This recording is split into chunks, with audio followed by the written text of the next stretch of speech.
Kita belajar tentang asas Black. Jadi begini, kalau ada dua zat atau lebih dicampur ya, nah di mana zat-zat itu beda suhunya, maka akan terjadi perbedaan energi atau disebut dengan kalor. Nah, kalor itu mengalir dari yang lebih panas atau suhu tinggi ke suhu yang lebih rendah. Nah, dalam proses aliran kalor itu tetap berlaku hukum kekekalan energi. Jadi asas Black itu tidak lain adalah hukum kekekalan energi. Ya. Jadi maksudnya kalau ada dua zat yang dicampur, maka kalor yang akan diserap itu oleh zat pertama atau Ki serap akan sama saja dengan Ki yang dilepas oleh zat kedua itu. Begitu juga kalau zatnya lebih dari dua, misalnya 3 zat gitu.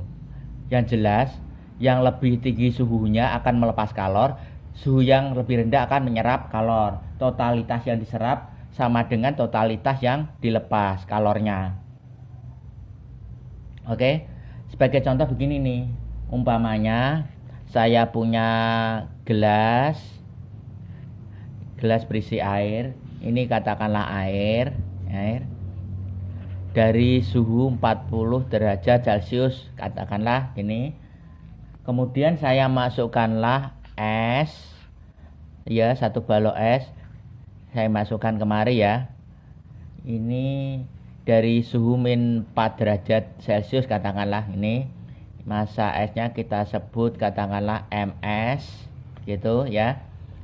Sedangkan airnya kita sebut M air. Oke. Nah, sekarang kalau ini dicampur ya, maka akan terjadi perbedaan kalor dari air ke es, karena air kan suhunya lebih tinggi. Jadi air akan melepas kalor, es akan menyerap kalor. Oke. Sehingga dicapai kesetimbangan baru, yaitu kesetimbangan termal namanya. Kesetimbangan termal. Ketika ini terjadi, suhunya sudah konstan, tidak berubah lagi. Suhunya akan turun, suhunya esnya juga tidak akan min 4 derajat, akan naik. Nah, biasanya untuk mempermudah membahas persoalan ini dipakai diagram kalor namanya. Ini diagram seperti ini nih. Kita ingat es kan bentuk padat dari air. Jadi kalau dipanaskan maka suhunya akan naik dulu seperti ini.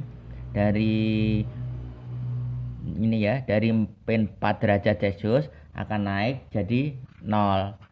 Nih, tapi 0 derajat ini masih berbentuk es ya. Setelah itu dia akan melebur dulu. Melebur seperti ini ya. Ini digambar mendatar karena tidak ada kenaikan suhu. Ya. Ini tetap di sini 0 derajat Celcius. Tapi sudah dalam wujud cair ya. Sudah wujud air. Oke.